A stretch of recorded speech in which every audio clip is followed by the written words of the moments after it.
சிவபெருமான் பார்வதி தேவியின் திருமண ஏற்பாடுகள்.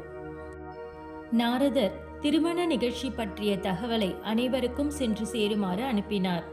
தேவர்களுக்கும் அசுரர்களுக்கும் எம்பெருமானின் திருமண செய்திகள் சென்றடைந்தன. இந்த தகவலை அறிந்த அனைவரும் மிகுந்த மகிழ்ச்சி கொண்டனர். ஆனால் தாரகாசுரன் இத்திருமணத்தை நிறுத்தியதாக வேண்டும் என எண்ணினான். சிவபெருமானுக்கும் பார்வதி தேவிக்கும் திருமணம் நடைபெற்றால் சிவபுத்திரன் உருவாகி விடுவான், அவன் தோற்றம் என் அழிவை உறுதி செய்யும் என எண்ணி தன் அசுர படைகளை அழைத்தான். தயார் நிலையில் இருந்த அசுர படையும் அவர்தம் சேனாதிபதியும் அசுரகுல வேந்தனின் ஆணைக்காக காத்து கொண்டிருந்தன. அவ்வேளையில் அசுரகுல குரு சுக்ராச்சாரியார் அசுரவேந்தனின் அரண்மனைக்கு வருகை தர அங்கு கண்ட காட்சிகளைக் கண்டு அதிர்ச்சி அடைந்தார். தம் மனதில் தோன்றிய எண்ணம் சரியென யூகிக்கும் வகையில் அங்கு நடந்த நிகழ்வுகள் யாவும் இருந்தன. பார்வதி தேவிக்கும் சிவபெருமானுக்கும் திருமணம் நடைபெறப் போகும் செய்திகள் மக்கள் அனைவருக்கும் தெரிவிக்கப்பட்டன. இச்செய்தியை கேட்ட மக்கள் அனைவரும் மிகுந்த மகிழ்ச்சி கொண்டனர். அரண்மனையில் திருமண ஏற்பாடுகளில் விருப்பத்துடன் கலந்து கொண்டனர். திருமணம் நடைபெறும் இடங்கள் மட்டும் அலங்கரிக்கப்படாமல் ராஜ்யத்தில் உள்ள ஒவ்வொரு வீடுகளும் அலங்கரிக்கப்பட்டன.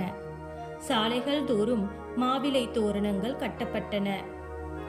எழில்மிகு வண்ணங்கள் கொண்ட கோலங்களால் சாலைகள் நிரம்பி காணப்பட்டன.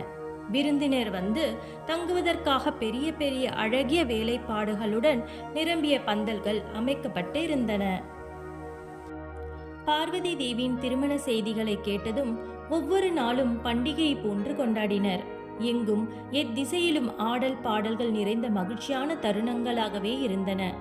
இமவான் மன்னன் தனது நட்பு அரசாட்சிக்கு உட்பட்ட மன்னர்களுக்கும் அழைப்பு கொடுத்திருந்தார். அவர்களும் அவர்கள் நாட்டு மக்களும் இமவான் மன்னனின் மகளாக பார்வதி தேவியின் திருமண விழாவிற்கு வருகை தந்தனர். பர்வதங்கள் நிரம்பி வழிந்த இமவான் மன்னனின் அரசாட்சியில் மேலும் மேலும் பல பர்வதங்கள் வந்து நிறைவது போன்று மக்களின் வருகையும் அதிகரித்து கொண்டே இருந்தன.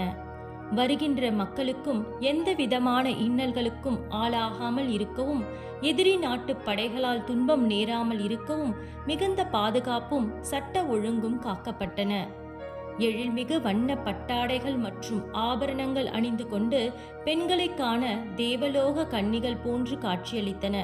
ராஜ்யத்தில் உள்ள ஒவ்வொருவரும் இத்திருமணம் தம் வீட்டில் நடைபெறப் போவதாக எண்ணி மிகுந்த மகிழ்ச்சியுடன் ஒவ்வொரு ஏற்பாடுகளிலும் கலந்து கொண்டனர்.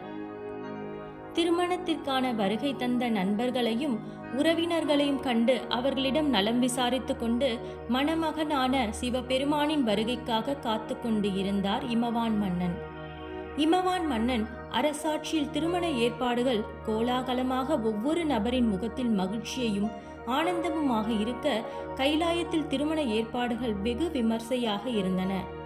பார்க்கடலில் வீற்றிருந்த திருமாலும் லக்ஷ்மி தேவியும், சத்தியலோகத்தில் வீற்றிருக்கும் பிரம்மதேவரும் சரஸ்வதியும் கைலாயத்திற்கு வருகை தந்தனர். தேவர்கள், முனிவர்கள் மற்றும் ரிஷி முனிவர்களும் அவர்களின் மாணவர்களுக்கும் வந்து சேர்ந்தனர். அஷ்டவசுக்கள் மற்றும் திக்பாலகர்கள் ஆகியோர் தங்கள் பரிவாரங்களுடன் வந்து சேர்ந்தனர். திருமண நிகழ்விற்கு வருகை தந்த அனைவரும் மிகுந்த மகிழ்ச்சியுடன் பார்வதி பரமேஸ்வரனின் திருமண தருணங்களை காண ஆவலோடு எதிர்பார்த்து காத்து கொண்டு இருந்தனர். எம்பெருமான் அணிவதற்கென குபீரன் பல அதிநுட்பமான வேலைப்பாடுகள் நிறைந்த அணிகலன்களையும் ஆடைகளையும் கொண்டு வந்தார். ஆனால் இவை யாவும் உடுத்தாமல் அணியாமலும் பரம்பொருளான சிவபெருமான் இந்த பிரபஞ்சத்தில் மிகுந்த அழகு கொண்டவராக திகழ்ந்தார்.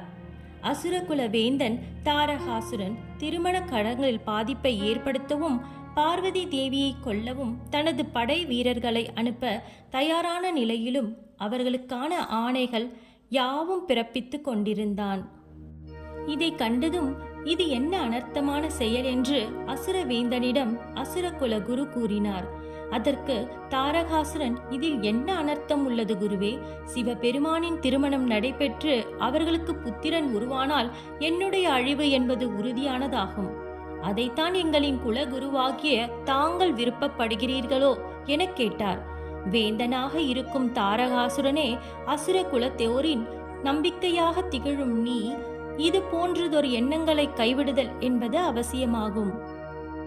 தன்னுடைய மாணவனின் அழிவிற்கு ஒரு குருவாகிய நானே காரணமாக இருப்பேனா என்று கூறினார். உன்னுடைய அழிவானது சிவபுத்திரன் கைகளில் மட்டுமே உள்ளது. ஆனால் இப்பொழுது நடைபெறும் சிவ பார்வதி திருமணத்தால் உன்னுடைய அழிவு இன்னும் உறுதியாகவில்லை. ஏனெனில் இப்போது நடைபெறும் திருமணத்தால் சிவபுத்திரன் உருவாகுவதற்கான சாத்தியம் என்பது மிகவும் குறைவு என்று அசுர குருவான சுக்ராச்சாரியார் கூறினார். அதற்கு தாரகாசுரன், தாங்கள் உரைப்பதில் உள்ள பொருள் என்னவென்று என்னால் அறிந்து கொள்ள முடியவில்லை என்றான். சிவபெருமானின் சிரசில் உள்ள மகுடத்தில் சந்திரன் அமர்ந்திருந்த நெற்றிக் கண்ணானது திலகமாகவும், காதுகளிலும் மார்புகளிலும் இருந்த சர்ப்பங்கள் பொற்குண்டலங்களாயின. வாசனை மலரும் சந்தனங்களாயின. சாம்பல் யானைத்தோல் பட்டாடைகளாக மாற்றம் பெற்றன. இதுவரை எளிமையான உருவத்தில் காணப்பட்டவர் இந்த திருமண தோற்றத்தில் எம்பெருமானின் அழகு மிகவும் மிகையுற்றது. சிவபெருமானின் அருளாலே அவரின் உடலில் இருந்த இயற்கையே அவருக்கு சிறந்த ஆபரணமாக விளங்கியது. இவருடைய இயற்கையான ஆபரணங்கள் முன்னர் குபேரர் எடுத்து வந்த ஆபரணங்கள் யாவும் முக்கிய பொருட்டாக தெரியவில்லை. மணமகன் தோற்றத்தில் எவராலும் எக்காலத்திலும் எவ்விதத்திலும் எடுத்து சொல்வதற்கு சொற்கள் இல்லாமல் மிகுந்த காலதியுடன் காணப்பட்டார் எம்பெருமான். அசுரலோகத்தில் இருக்கும் தாரகாசுரனுக்கு புரியும் விதத்தில், அதாவது எம்பெருமானும் பார்வதி தேவியும் மனம் செய்து கொண்டாலும் அவர்களுக்கு புத்திர பாக்கியம் என்பது இல்லை என சுக்ராச்சாரியார் கூறினார். ஓம் நம சிவாய.